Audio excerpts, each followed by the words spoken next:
마태복음 16장 말씀, 악한 세대가 표적을 구한다라고 말씀하시는 예수님의 말씀 앞에 우리가 서 있습니다. 하나님의 나라였던 구약의 이스라엘 백성들이 예수님을 인정하지 못하고 배척하는 그런 모습을 우리가 오늘 말씀을 통해서 계속 보게 됩니다. 예수님께서 이 땅 가운데 오셔서 많은 표적과 가르침을 보이고 선포하시죠. 그러나 예수 그리스도를 거부하는 바리새인과 사두개인들 또한 서기관들 그 사람들을 또한 보여주고 계시고, 반대편에는 병자들과 귀신 들린 사람들이 나음을 통해서 예수 그리스도를 영접하는 그런 두 대비를 우리에게 계속해서 마태는 설명해 주고 있습니다. 예수님께서 오병 이후로 이제 이방 땅을 다니시고 이제는 본국으로 돌아오셔서 많은 사람들을 고치시죠.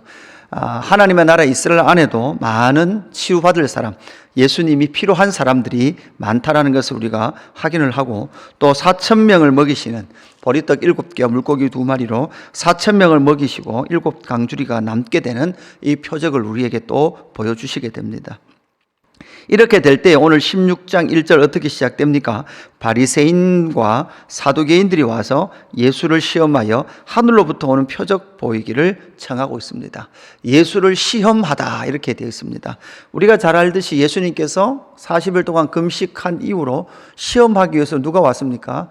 사탄이, 마귀가 그렇게 오게 되죠. 이것처럼 바로 이 하나님의 아들 예수님을 시험하고 있는 사람이 누굽니까? 바로 바리새인과 사두개인들이다 이렇게 말씀하고 있습니다. 그러면서 그 하나님의 아들 예수를 시험하기 위해서 그들이 요청한 것은 무엇입니까? 하늘로부터 오는 표적 보이기를 청했습니다. 하늘로부터 오는 표적이다 이렇게 요청을 하고 있죠. 하늘로부터 오는 표적을 보이기를 원했습니다. 사실 우리가 알듯이 사두개인들은 하늘, 표적 이런 거 거의 믿지 않는 사람들이었습니다. 유물론자들이었죠.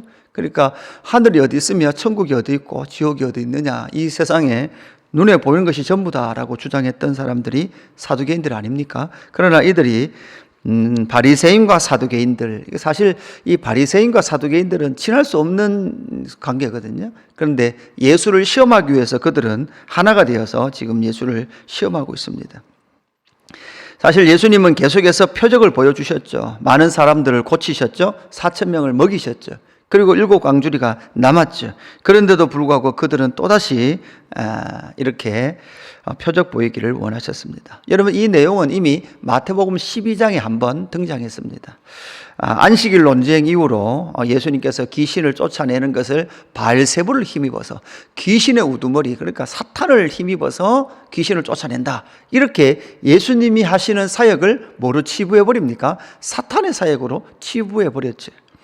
여기에 대해서 예수님은 이미 마태복음 12장에서 한번 말씀해 주셨습니다. 독사의 자식들아 라고 책망을 하셨지. 오늘 이 하늘로부터 오는 표적을 예수님께서 어떻게 설명해 주고 계신지를 살펴보았으면 좋겠습니다. 하늘로부터 오는 표적이 무엇인가? 하늘로부터 오는 표적.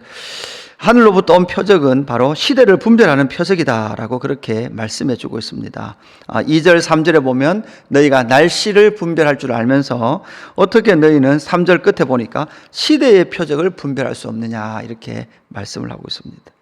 여러분, 지금은 특히 여러분이 현대 사회가 되면 될수록, 사회가 고도화되고 발전하면 발전할수록 미래학은 아주 중요한 학문입니다. 미래에 어떻게 사회가 바뀔 것인가. 여러분, 지금 인구 정책, 주택 정책 이런 것들 앞으로 어떻게 바뀔 것인가.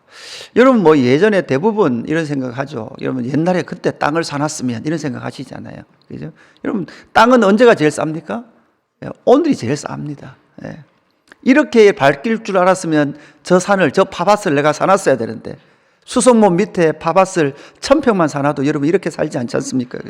그러니까 사람들이 끊임없이 미래가 어떻게 될 것인가, 이게 대한 관심은 엄청나게 많습니다. 그러나 사실 이 시대적 표적을 분별할 수 없느냐라고 말씀하시죠. 여러분, 이 시대적 표적이 무엇입니까? 사실은 하나님의 아들 예수 그리스도께서 성육신하셨다는 거예요. 메시아가 오셨다는 거죠. 이 시대를 분별할 수 없는 것이 이 바리새인과 사두개인들의 그 비극이요 슬픔이라는 것입니다. 구약의 수많은 선지자가 오리라 말씀하신 그 하나님의 아들이 오셨잖아요. 그런데 그걸 분별하지 못하는 거죠. 어떤 시대든 어떤 미래든 우리가 분별해야 될 것이 있는데 땅값, 집값이 중요한 것이 아니야. 인구 정책을 넘어서 가장 중요한 것은 창조와 타락, 그리고 그 창조와 타락 이후에 이제는 구원의 때 초림의 예수 그리스도께서 오실 것을 예언하셨고, 그 초림의 예수 그리스도가 오셨음에도 불구하고 그들은 뭐 하고 있는 거죠? 시대를 구별하지 못하고 있는 것이죠. 우리는 어떤 시대를 살아가고 있습니까? 초림의 예수님의 오심과 또한 우리는 재림에 오실 예수 그리스도를 기다리는 이미와 아직 사이의 그 시대를 분별하면서 살아야 합니다. 우리가 이 시대를 살아가고 분별하면서 살아가야만 바로 재림의 예수님이 오실 때 우리는 온전한 시대의 표적을 분별하며 산 사람이 되는 것이죠. 오늘을 이 시대를 어떻게 살아갈 것인가? 이 시대를 어떻게 우리는 분별하며 살아갈 것인가? 우리는 초림의 예수 그리스도의 오심의 그 표적을 분별한 사람들입니다. 그렇다면 그것을 분별하지 못하고 살아가는 사람들과는 전혀 다른 삶을 살아가야 한다는 사실이죠. 저와 여러분 바로 이 초림과 예수님의 재림의 시대, 이미와 아직 시대를 어떻게 살아갈 것인가라는 것을 우리는 꼭 고민을 해야 합니다. 시대의 표적을 분별할 수 있는 사람이 되어야 한다라는 것이죠. 이 시대적 표적은 바로 초림의 예수님으로 나타났다면 두 번째는 무엇입니까? 요나의 표적이죠. 요나의 표적은 바로 예수 그리스도의 십자가로 그 표적이 우리 가운데 증명되어진다라는 것을 말씀해 주고 있습니다. 초림에 예수님께서 오셔서 무엇 하셨습니까? 바로 은혜의 해를 선포하시죠. 구원을 선포합니다. 이것이 바로 요나의 표적입니다. 요나는 바로 물고기 뱃속에서 3일이라는 그 시간을 보냈듯이 예수님 이미 앞에서 말씀하셨죠. 나는 땅 속에서 3일을 보내게 될 것이다 라고 말씀하시는 예수 그리스도의 십자가와 죽음입니다. 바로 이미와 아직 사이를 살아갈 수 있는 원동력, 힘은 어디에서 납니까? 바로 예수 그리스도의 십자가로부터 나는 것입니다. 우리는 항상 예수 그리스도의 십자가에 피해야 합니다. 예수 그리스도의 십자가로 말미암아 나에게 일어난 일이 무엇인지를 우리는 알아야 합니다. 허물과 죄로 죽었던 우리의 영혼이 어떻게 됩니까? 살아났습니다. 우리의 옛사람은 예수의 십자가에 함께 못 박혔습니다. 그리고 우리의 탐욕과 욕심은 모두 다 십자가에 못 박혔습니다. 그리고 이제는 살아도 죽어도 누구를 위해 삽니까? 주를 위해 삽니다. 이것이 바로 이미와 아직 시대를 분별하며 살아가는 예수의 사람들의 삶의 표적이 되는 것이죠. 그리고 바로 이 시대의 표적은 5절부터 12절까지 우리에게 무엇을 알려주고 있습니까? 바로 바리새인과 사두개인들의 누룩을 주의하라 이렇게 말씀하는 거죠. 여러분, 이 바리새인과 사두개인들의 누룩, 이건 교훈이거든요. 교훈. 이 바리새인과 사두개인의 교훈은 예수 그리스도를 알아볼 수 없는 교훈이었습니다. 가르침이었지. 여러분, 무엇이 문제였습니까? 여러분, 계속 이 사람들은요, 바리새인과 사두개인들이 시대와 역사에 자기들이 주인공이라고 생각했어요. 그러니까 자기를 시대와 역사의 주인공으로 만들어줄 메시아가 필요했던 거예요. 그러니까 메시아가 자기 밑에 있는 거예요.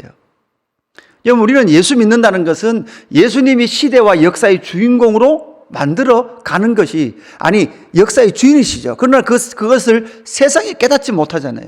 우리는 무엇입니까? 내가 세상의 주인공이 되기를 원하는 것이 아니라 예수님이 세상의 주인공이요 역사의 주인이라는 것을 알지 못하는 자들에게 가르치는 것이 바로 저와 여러분입니다.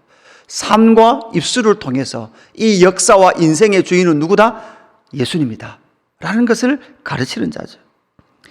그들은 믿으려고 표적을 구한 것이 아니라 여러분 믿지 않으려고 표적을 구했습니다. 여러분, 똑같은 표적인데 두 반응이 나타나는 거죠. 표적을 보고 믿는 사람이 있는 반면 표적을 보고 믿지 않는 사람들이 있다는 거죠. 어떻게 이렇게 한 현상을 다르게 해석을 할까요? 이것이 바로 바리새인과 사두개인들의 가르침이요 교훈이라는 거죠. 이 교훈을 통해서 믿는 사람이 늘어나는 것, 예수 그리스도가 하나님의 아들이요 구원자요 주인이라는 것을, 구주 되신다는 것을 믿는 것이 당연한 현상인데도 불구하고 그렇게 믿지 않는 것이죠. 사실 제자들의 상태는 어땠습니까? 사실 이때만 해도 제자들의 상태는 그죠, 잘 이해하지 못했던 것 같아요. 떡 그러면 여러분 이미 떡 있냐 없냐? 여러분, 떡이 있는 거 없는 게 지금 중요한 문제입니까? 아닙니까? 문제지 않습니다. 그죠? 제자들은 떡 가져오기를 잊었죠. 삼가 바리새인과 사두개인들의 누룩을 주의하라. 누룩은 항상 뭐 만들 때 필요합니까? 떡 만들 때 필요하죠.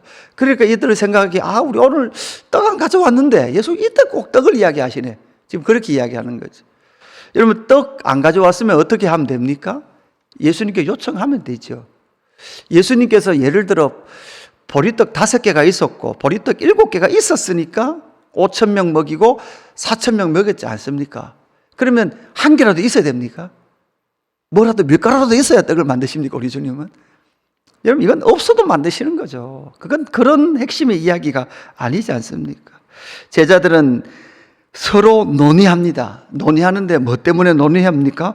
우리가 떡 가져오기를 잊어버렸다. 그냥 한번 이렇게 해서 우리 걱정한 게 아니라 이걸 논의해요. 그죠? 재직해 시작하겠습니다. 그러니까 첫 번째 안건, 우리가 떡 가져오지 않았습니다. 대책 방법, 첫 번째 의논해 보십시다. 밀가루부터 사야 됩니까? 밀가루부터 사는 게 중요한 것이 아니라 누룩을 사야 합니다. 2시간, 3시간 회의하죠. 마치기를 동의합니다. 뭐 이렇게 하면서 논의를 하는데 그들이 막 깊이 회의를 하는 거예요. 그 어떻게 보면 우리가 이 땅 가운데 살아가면 논의하고 회의하고 걱정하는 것들이 이런 것들인 거 많은 것 같아요. 계속해서 우리는 떡 안 가져왔는데 이렇게 논의하고 있는 제자들의 모습을 보죠. 거기에 대해서 예수님 뭐라고 말씀합니까? 8절에 예수께서 하시고 그러시되 믿음이 작은 자들아 어찌 떡이 없으므로 서로 논의하느냐. 떡이 없으므로 어찌 논의하느냐.